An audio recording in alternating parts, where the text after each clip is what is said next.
Hello and welcome to another episode of Historic Hindsight. I'm John, that's Tom, and today we're talking about legendary wide receiver of the Arizona Cardinals, Larry Fitzgerald. That's right, Johnny, sort of. I mean, it is a Fitzgerald. It's not Larry Fitzgerald, it's Edmund Fitzgerald. And this episode... Who'd he play for? He played for the Detroit Lions.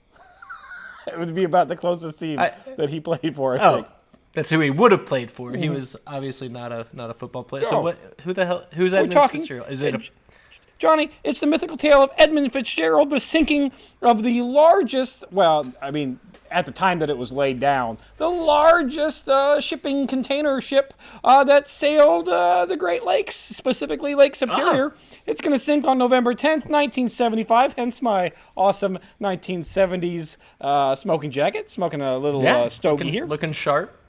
And the famous song about the catastrophe that Johnny, you didn't remember in our last episode, which prompted this whole me telling. So if you're like, why are we talking you're about going to sing it, aren't you? At some point, you're going to sing the song. I mean, maybe. I advise you not to. If we're just show notes before we really get going, just the original let artist people look it up. The original artist is dead, so I mean, at this point, I don't think. No. It has nothing to do with copyright. Oh, just my singing no. is that bad? No, just in general, for favor to our listeners. Johnny, believe it or not, a story about a shipping, container ship sinking actually is kind of a wild one. It's a little fun tale from beginning to end. So let's jump right into it. We gotta birth a ship, right, Johnny? We gotta birth a ship. So like make it? Yeah, make the ship. And then push it into the ocean or no, I guess not the Lake Superior. Superior. Basically an ocean. I mean, it's a small ocean, essentially, with the way the weather is, like the waves, everything else. It's a small ocean. Well, yeah. Lake Superior is crazy. Lake Superior is massive. Johnny, it's 1957. The Northwestern Mutual Life Insurance Company of Milwaukee, Wisconsin, starts investing in the iron and minerals industry. Of course. Yeah, because why wouldn't they? Why wouldn't they? And if you're not familiar with how insurance companies work, or at least how insurance companies work in the United States, they take your money. They put it into a big pool. And instead of using that big pool of money to pay out claims and knowing that more money is going to be paid into it than ever going to be divvied out in claims, they want to make more money for their shareholders. So they take that big pool of money and they invest it into things. And never do they ever invest it in things that are a little less than ethical. They they pay lots and lots of money to lawyers, I assume, who argue about why you're not allowed to have any sort of claim or why they're not going to cover your medical procedure or medicine or prescriptions or what have you. There's no way that they would ever deny a third of the claims that come through without even looking at the claims, knowing that half the people who they deny aren't going to fight it. There's no way that they would ever do that. That would be an insane system to have as your national healthcare system. Like, why wouldn't you just, I don't know, use taxes and cut out the middleman? But it's crazy, right? Crazy. That probably wouldn't work. In any case, this insurance company is the first of its kind to ever invest in the iron ore industry, because why on earth would that be where you want to go with it? But that's where they go with it. And when you invest in the iron ore industry... They knew a guy who knew a guy, and it was a good investment. It's fine. We'll get there. Bear with me. And when you invest in the iron industry, you need a way to ship the iron from the mines to the steel mills. And the steel mills, they're all the way down in Detroit, Michigan. And the mines, they're all over the place. Wisconsin's got some. Minnesota's got some. We got some ore coming in from Canada. We need to transport this stuff all over the place. So we need a boat. Big ship. Yeah, you need big one. You need a big ship. So in 1957, Northwestern Mutual teams, they're going to team up with the Great Lakes Engineering Works to build the largest transport vessel that could be made that would actually fit through the St. Lawrence Seaway, which is a recently built seaway that connects. Is that like a canal, or is it a canal? It connects some of the Great Lakes together. Yeah. Okay, they just call it a different. Sure, seaway, because canal, whatever. Who knows? Maybe it's not man-made. Maybe it's natural. Who knows? No, that one's definitely man-made. We made the Seaway. Oh, okay. We built All right, this. well. Yeah. Anyways, Johnny, and oh boy, did they get what they bargained for, a 729-foot hull, the deadweight capacity of 26,000 pounds. The Edmund Fitzgerald was born at a cost of $7 million, or $53 million in today's money, which, honestly, that seems like a steal for a big-ass fucking container ship. It's not bad. I mean, look at I know yachts are like luxury and everything else, but look at the cost of some of the yachts that and that's people buy. This thing is a massive. When it's laid down, it is the largest shipping boat on the Great Lakes. It doesn't keep that title forever, but she does earn the nickname the Queen of the Lakes because of her size. She was also, Johnny, a luxury ship. It wasn't just a workhorse container ship. She had carpeted floors, tiled bathrooms, drapes over portholes, air conditioning throughout the crew cabs, leather swivel lounge chairs, Johnny, and 2 passenger like sleeping quarters for like guests that would take a shipping voyage. It reminds me of early airplane cabins and what like drawings of what they thought airplane cabins would look like in the future, where everything, everybody has all sorts of room. There's big old chairs, cushy, they're playing games or drinking, whatever. And instead, we went the other way and thought, we can just treat people like livestock and make all the seats super small. So I don't think this ship would be built today as a commercial transport. It would not have those types of amenities, luxury amenities. No. Now, why the name Edmund Fitzgerald? You may be wondering why not. Why? Who was Edmund Fitzgerald? Well, Edmund Fitzgerald was a famous explorer who helped build a road that connected the east to the west through the Arizona desert. But that is not, unfortunately, who it's named after. It's named after the chairman and president of Northwestern Mutual Insurance Company, who just happens to have the same name as this famous explorer who connected east to west. Yep. I feel like he should have said, all right, you know what? We're going to name it after him. And I just happen to be named after him too. Nope. So what a coincidence, but we're going to name it after the famous guy who did something instead of the guy who just duped a bunch of people out of their money. Some CEO, yep. With the aid of it being illegal to not have health insurance. Yeah. Anyways, Johnny, now you might be wondering, again, insurance company investing in iron ores, and you know how I said I'd get around to it, and there might be a little bit of a conspiracy theory here? Well, Fitzgerald's father owns the Milwaukee Dry Dock Company that builds and services ships on the Great Lakes. And when you invest in the iron ore, you need a boat. Yeah, that's... Weird. Shoot. Well, I mean... I got no way out of that. That's just that's coincidence. Nepotism. Anyways, Johnny, she launches on June 7th, 1958 to a large crowd. Her career was a good one by all accounts. She had 25-year signed contract with the Oglebay Norton Corporation, which was rare. Usually these large boats would be kind of like leased by need to various different companies. Yeah, nope, she had a 25-year signed contract. Like that. That's a long contract for the boat, or the company. No, that's for the company. 25 years for this boat. Okay, so the company got us with that. Okay, so but when it sank, were they able to keep the contract by building another? We'll get there, I guess.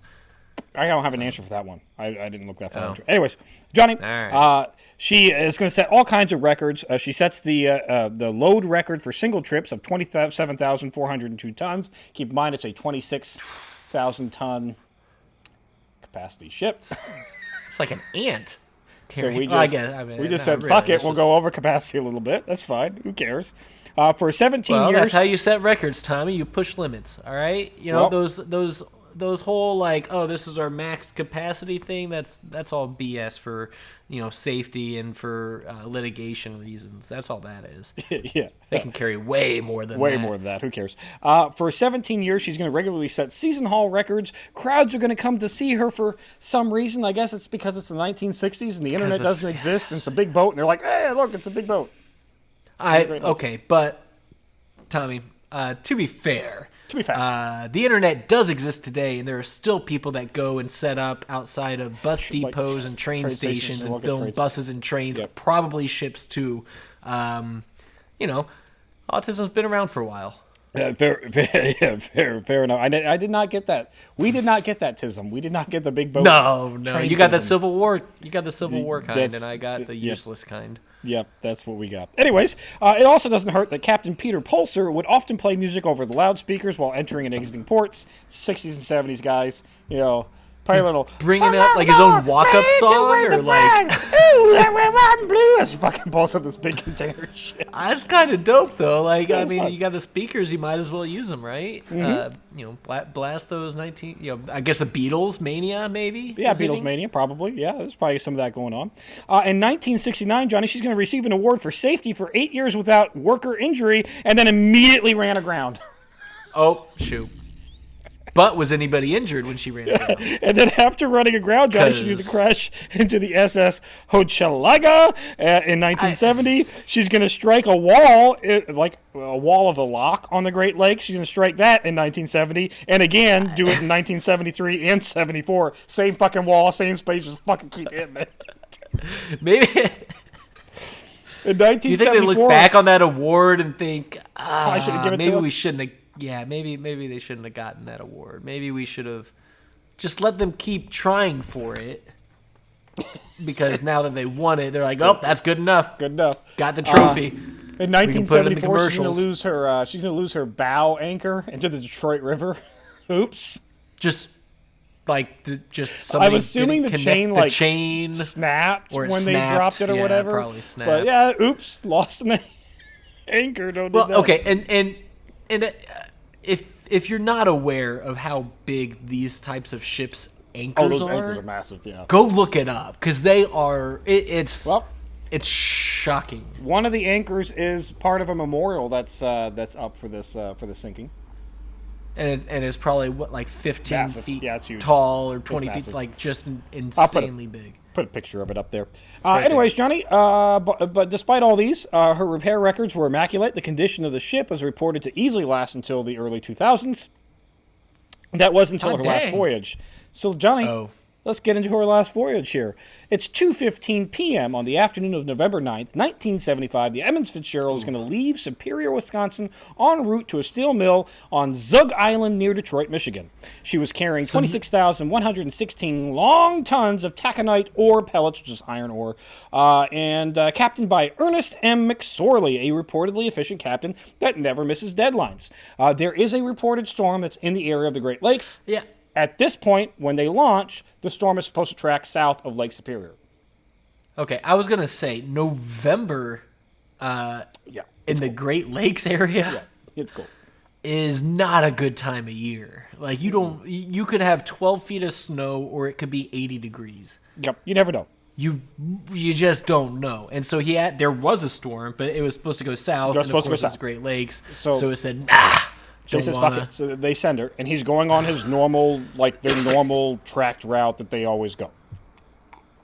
By 5 p.m., she is at her full speed. She's going to link up with a sister ship, Arthur McAnderson, or Arthur M. Anderson. I put the Mick in there for some reason. I don't know why, but whatever. It's Arthur M. Anderson. Just making it Irish. I'm making it Irish. At 4:15 p.m., the Wilfred Sykes, which was being loaded next to the Fitzgerald at the same time the Fitzgerald was being loaded, it sets off at Okay. 4:15 p.m.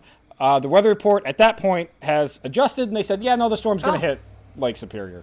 So they go, Yeah, good enough. "We're going to go south. We're going to stick to the shoreline, and we're just going to be a little bit safer with our journey here." And so they're just kind of taking a longer roundabout way. Yeah, to, a little to bit. avoid it. A little bit less direct, a little bit longer way. And the Fitzgerald was going. its Fitzgerald's normal already path, out. Which originally the storm was going to miss, but then it shifted, and now Yep. they weren't going south because of it, but now they should have, but they didn't. Okay. Yes. Yeah. I'm So on so the Sykes is going to stay close to the shoreline its entire journey, so that way if there is too big of a storm, it can pull into port somewhere and wait it out. Yeah. As opposed Fitzgerald to should being have on done the that and then just ran ashore when things started going bad. I mean, It did have a habit They've of done doing that from time to before. time. The Sykes overheard a radio broadcast from the Anderson to the Fitz. They're traveling together. They're discussing taking the regular Lake Carriers Association downbound route, which is not easy to get to Emergency Harbor if they need to get there. It's mostly in the lake. You're in the lake. You're in the open lake. You're not sticking by the shoreline. which again, I reiterate, for people who are thinking lake, oh, I go to the lake sometimes, but I've never been to one of the Great Lakes. They're oceans. You don't see across it. There are 6, 8 foot, 12-foot waves from time to time. Like they are little ocean. They're freshwater oceans. They're freshwater oceans. What the Great Lakes are, especially Superior. Superior's big. There's a reason they call it Superior. I mean, there's a reason. Be honest. Yeah. At 7 p.m., the National Weather Service alerts its forecast and says that there's going to be severe gale warnings for the entirety of Lake Superior. So now this means you're going to get massive wave swells. Those are your 10-foot wave swells. So because the wind just whoosh right across all those Great Lakes. The no Anderson, hurricanes, though, I don't think. So the Anderson good, right? and Fitz, they're going to alter their course northward to Ontario shore to seek shelter. They go, all right, cool, heavy waves, heavy winds, we got it. We're going to go north up to Canada and try to dock up in Canada. And the Fitzgerald said no? No. That's what the Fitzgerald and the Anderson are doing. They're going north. Oh, it fits. Yeah, you shortened it, and that confused me. At 1 a.m., November 10th, the Fitz is going to radio and say that the winds are at 52 knots. They're calculating it. It's 58 miles an hour for the non-shore going or for the non-sea going people, and waves of 10 feet high already at 1 a.m. The storm has not hit. This is not the majority of the storm. At 1 a.m., like pitch black. Pitch black. Like you have the lights on your ship, but you're looking out into blackness and then getting pummeled by 10-foot waves. And probably rocked a little bit. The Fitz is going to also reduce her speeds because of the rough conditions. She's not going full blast anymore. And the captain of the Sykes, he's going to report that he overheard that. And he's going to say that was kind of shocking to him because McSorley normally doesn't slow down. So that gives you a condition of, A, what the weather was like out there, and B, just the oddity of that particular captain slowing down. He doesn't like to have delays and like to be late. You know, as a captain, if you don't like to be late and you want to go full speed ahead, that's fine. And if you're only dealing with yourself, that's fine. But I'm guessing he has a whole big old crew on board with him. Yeah. And if you are going to go full bore through 10-foot waves with all this wind, it's going to be a rocky ride. Yep. And sure is. He probably got some complaints and some. Probably. Hey, Captain, you wanna take it down a notch? At 2 a.m., the National Weather Service is going to upgrade from gale to severe storm warning. Up to this point, the Fitz was following the Anderson, but by 3 a.m., the Fitz is actually pulled in front of the Anderson, which was a slower vessel. It's a little bit smaller, doesn't have as many engines, doesn't go as fast, even at full tilt. So now the Fitz is in front of the Anderson. The Anderson is going to lose sight of the Fitz. And reportedly be about 16 miles ahead of him around 4 o'clock-ish in the morning, 3:30, 4 o'clock-ish in the morning. That's a long way ahead of him. At 3:30 p.m., the Fitz is going to radio the Anderson to report that it's taking on water and has lost 2 vent covers and a fence railing and was developing a list.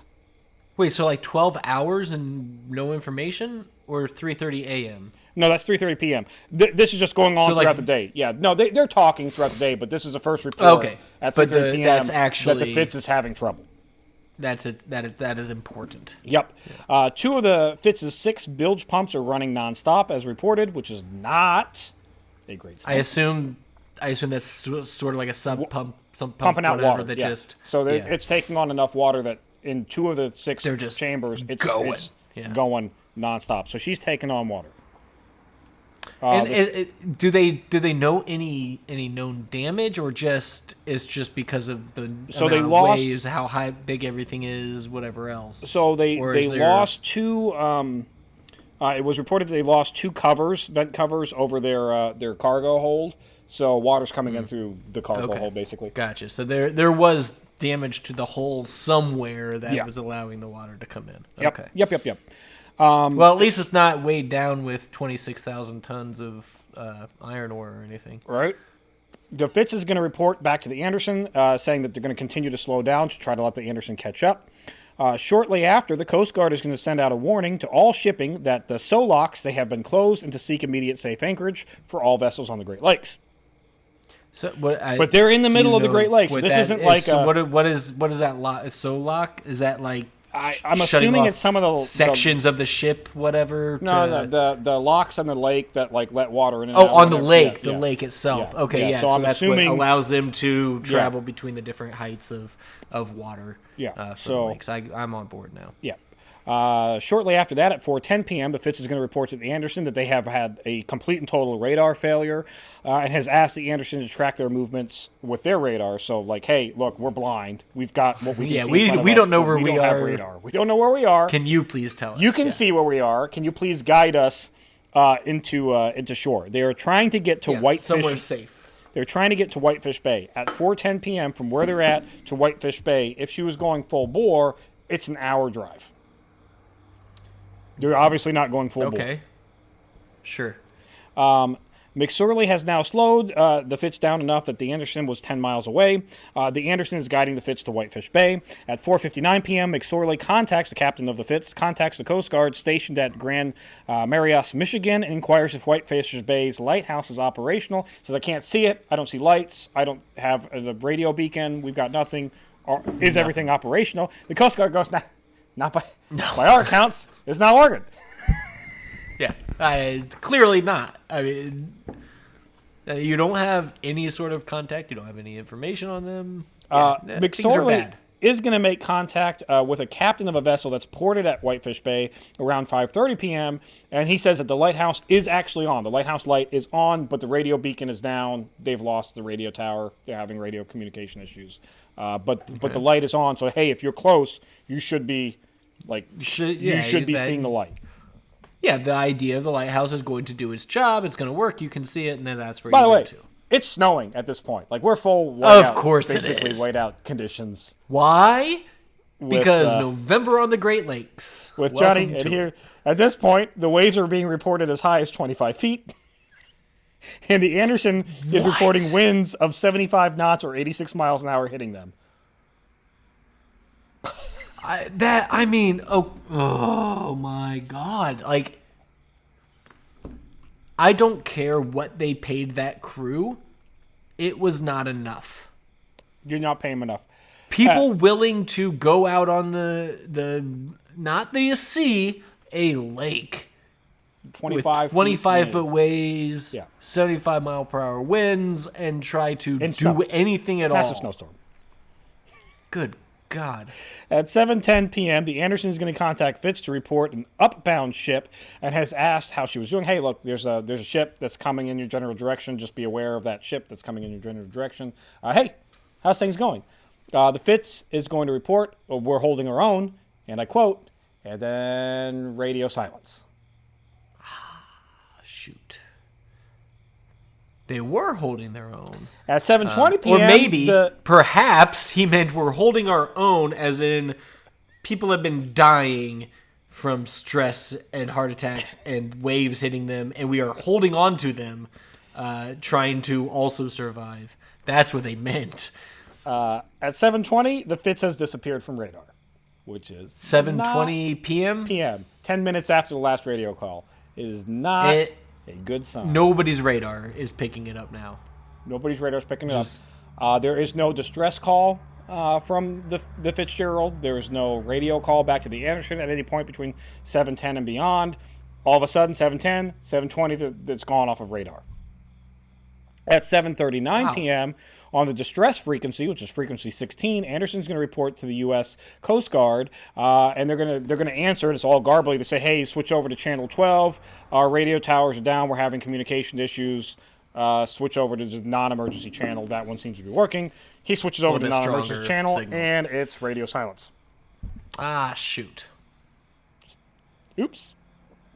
Did they not switch? Not everybody switched over? Maybe they didn't get the memo? I don't know. It's radio silence. Anderson's going to contact an upbound vessel, the Nanfree, which was the one that was coming up towards the Fitz. He's also going to report that the Fritz isn't on the radar at all. It's gone. Fitzgerald is on the Fritz. It is not there. Now, if it's not on the radar, I assume that means it's probably had sunk. It's probably not on the radar. Radar is radar. If it's on the ocean surface, the radar is going to pick it up. It's an object. You'll see it. Yeah, and so it's no longer it's no longer on the radar, which means that boat is no longer there. So maybe it got beyond the radar. Maybe it pulled in front. That's okay. So that's the wishful thinking. That would be the optimism. That's not it. At 7:54, the Anderson is pessimist would say, "Oh, it's at the bottom of the lake." At 7:54 p.m. on the 10th, Anderson is finally able to make contact with the Coast Guard, but the United States Coast Guard officer on duty told the Anderson to look out for a missing 16-foot boat that's missing in the area. Oh, cool. The Fritz is like a 700-foot boat, and that's missing as well. Are we not concerned? We're concerned about some private dickhead's yacht, but we're not concerned about it. Yeah, okay, cool. Thank you, Coast Guard. Did something not happen like that recently with like a couple people getting stranded on a yacht or whatever, and then I saw something. I don't know. You probably. It I doesn't don't know. matter. But of course, we're going to cater to the rich folks, Tommy. That's how it works. For those of you wondering, the Lake Superior has a maximum depth of 1,332 feet. That's pretty big lake. At 8:25 p.m., the Anderson is again going to make contact with the Coast Guard to express concern over the Fitzgerald. Like, it's not on radar. Is nobody worried about this? At 9:03 p.m., the Anderson is going to make contact again with the Coast Guard, reporting that the Fitz is officially missing. Like, look, it's been 2 hours. It's gone. It's not been on radar for 2-hour contact. Like, obviously something happened. We need to get people in the water because if they got on the lifeboat, we now have little diggy lifeboats that are floating out there. Maybe I'm sorry. If people got into a lifeboat with 25-foot waves or even 15 or 10-foot waves, the lifeboats have now flipped and they are dead. Now, also, I'm guessing Lake Superior doesn't get very warm, even in the summer months. No, it doesn't. And in November, it definitely doesn't in November. No, it's freezing. Freezing waters in the snow with 20-foot waves. Yeah. What are you gonna do? The Coast Guard officer is going to testify in court that he did consider the matter serious, but at the time not urgent because, I mean, to be fair, if it's not on radar and fucking sunk, what do you want us to do? You're gonna go pull it up? Like what? Go hook a chain to it? Dive down 1,300 feet? You're going to get real mad, Johnny. At 9 p.m., the United States Coast Guard, not having any vehicles or planes in the area to do a search, are going to ask the Anderson, and not ask, they're going to tell the Anderson they have to go back out and search for the Fitzgerald. And the Anderson captain is like, what? I'm going to fucking die out there. Like, his testimony is like, the radio transmissions you and all the crew. Why is there Hold up. Pause. Why is there testimony? Who's in court? There's a boat sank, and there's an investigation into why the boat sank. Every time there's a disaster like this, there's an inquiry. Okay, but I'm imagining no, it's not criminal court. With judges and stuff. Okay, that's what I was thinking when you were saying that. Okay, that makes sense. Inquiry. Yeah, to figure out, just people figuring out what the hell happened. Okay, that I can track. So Captain Cooper of the Anderson is saying, I mean, I don't want to go back out. If you're telling me I have to, I'll go back out. But I really don't want to go back out. It's like you don't understand how bad it is out there right now. This is a suicide mission. But he gets forced to go back out. And that, like, you're not gonna find any. You're not gonna be able to do anything. Eventually, the SS William Clay Ford is going to join in the search, and a third vessel from Canada, the Hilda Marjane, is going to be called off due to weather. It was supposed to come out, and they're like, the Canadians are like, "Hey, we ain't going to do that, eh? It's a bit choppy out there, don't you know?" Do you see that? Do you see the snow? Hey, it's not a time for some loonies and some toonies. So at 10:53 p.m., a fixed-wing HU-16 plane from the United States Coast Guard is going to search the area and eventually be accompanied with an HH-52 helicopter at 1 o'clock in the morning. The search part is going to last for 3 days with the United States Coast Guard and the Canadian Coast Guard. They're only going to be able to find some of the debris from the wreckage and part of a debris of a lifeboat with some of the life rafts. No crew found. 29 men on board died. Subsequent investigations are going to find that, well, the Fitz wasn't actually all that well taken care of that the report said it was. Wait, no. They got, like, awards. They said it was, like, the best kept ship. It was going to last to the 2000s. It was going to be amazing. Come to find out that maintenance has been laxing a little bit. That there were some problems. Let me remind you, viewers at home, that people in the year 1970 whatever thought that the year 2000s would have things like flying cars and no more poverty or hunger in the world. Like, they thought it was going to be this utopian... the Jetsons. They thought the Jetsons was going to be the year 2000. So they thought their little ship was going to last until the Jetsons' age. They did not. No. Johnny, the investigation to find out that the repairs weren't being done. Some repairs were being fudged and said that they were done when they weren't. Specifically, there was a problem with the watertight cargo hose not being watertight. Okay, all right. If you're going to skip out on some improvements, maintenance, whatever, the thing that makes your boat watertight, you don't skimp on that. Don't like skip out on that one. No. You go ahead and you caulk the sides, whatever. I don't know. They're using like bathroom caulk to waterproof. Yeah, whatever. Yeah, keep those seals tight. You keep that up. You do that maintenance. You can skip out on, like, I don't know, rubbing the leather on the oil, the swivel chairs, whatever. Yeah. The leather can crack. That's fine. That's fine. Get the watertighting. On November 25th, 1975, a U.S. Navy Lockheed P-3 Orion detects a magnetic anomaly usually associated with subs. Not a sub. Totally found the wreckage of the Fitz. Just a whole bunch of iron at the bottom of it. She was 17 miles, Johnny, from her destination at Whitefish Bay. So close. And that's where the whole, like, if she would have maintained her speed, she would have made it just fine. Sort of. I mean, there's still 25-foot theory. waves. Yeah, okay, yeah, but go. All right. Yeah. No, that's fine. Yeah, you go run full speed into 25-foot waves and tell me you're going to be fine. Underwater surveys find that the boat is in two halves. Later, underwater surveys are going to find that they're going to find one of the bodies of the crew member in a life jacket, which indicates that he at least knew something sort of was remiss. But if I was on that he boat, was fighting my with life jacket would have been 25-foot waves. The minute I saw a wave over 2 feet. Yeah, no, it's just a dude who's like, oh, we had 25-foot waves. If I catch one of these and I go overboard, I want to at least float until I die. Are going to find that the most likely of scenarios, based on the wreckage at the bottom of the sea, is that the boat actually split up on the surface.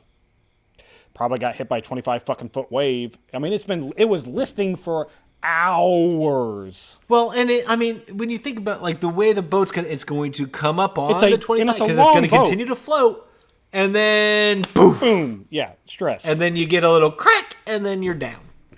None of the lifeboats were launched, indicating that they really didn't know. It was instant. Probably a sudden. And given the 710 radio transmission of "we're holding our own" to radio silent, immediately, I'm going to go ahead and say they got hit by a wave, and they weren't expecting it. It was probably one of those, like, you ever go tubing? And you know how when you go tubing, you'll go over the little bumps or whatever? Yeah, but then sometimes the boat driver will bring it together to where you hit that big wave, and then you just rocket out. Yeah, that's what happened. It probably did that. Yep, that's what and then just rocketed out, and then hit the, it's loaded up with iron ore. It's a big, heavy boat. It's going to smack that, water, which, if you know diving, whatever, jumping off big bits, it's like hitting concrete. Yep. Like you got to break it up. They didn't break it up. Total cost of the loss, Johnny, is $24 million in 1975 money, or $137 million in today's money, which, again, really, in the grand scheme of things, that's a loss. It's not that big of a loss. Insurance company can eat that. No, that's a big loss. No, that's significant. That will show up in the books. Yeah, multiple. Like, they'll notice it when they're doing the numbers. Multiple families get together and file multiple over $1 million lawsuits each. The company is going to file in the courts. Now, what were their lawsuits claiming? Just wrongful death? Yeah, maintenance wasn't upkeep. They shouldn't have because of the maintenance set issues. sail given the weather conditions, all that fun stuff. The court, your insurance company is going to be able to successfully petition the U.S. courts to limit their liability to only $817,920. Isn't That's that right. Nice? That's how you do it. $817,920. Like, listen to the specificity of that obscenely large number. Yep. Johnny, now on to the song. Why the 20? Just put zeros at the end. On to the song. The whole reason the... okay. Nope. God damn it. All right, Fitzgerald. Okay, good. Johnny, let's sit back down, jackass. Yeah, so there's an Ontario singer named Gordon Lightfoot who's going to compose the song, and the song's title is The Wreck of the Edmund Fitzgerald, in 1976 for his album Summertime Dream. It is an almost 6-minute long Interpretation of the events, and I use that in loose terms because he gets time frames and stuff way wrong and a bunch of facts off on it. But yeah, you got to make a song. He takes artistic license. Yes. He says in an interview with Rolling Stones that he was inspired to write the song because he read the name of the boat that was misspelled in the paper in Ontario, and he goes, "That's disrespectful to the 29 people that died. So I'm going to write a really epic song that'll be played on TikTok over and over and over again in November every year for the Fitzgerald." Naming the boat wrong was misspelling the name. Misspelled the That was boat's name disrespectful to the people. Yeah. Did it also list the people, or I'm sure, maybe, I don't know. He misspelled the boat, so he wanted to do it. He does actually allegedly. This seems a bit like pandering. He does get permission from the. Is he a country artist? No, a folk, more like a folk. Okay, yeah. So yeah, same. He does get permission to write the song, and the whole reason, if you're wondering why we just spent almost an hour talking about this, it's because Johnny didn't know about the song. Dude, that's it. That's why I did this. Sorry. That's how my autistic brain works. So, you're welcome. And now y'all know. That's it for this week in Historic Hindsight. Thanks for listening. Be sure to subscribe, rate, and review, and join us next week when we talk about a gun that has a pistol and a shotgun in one.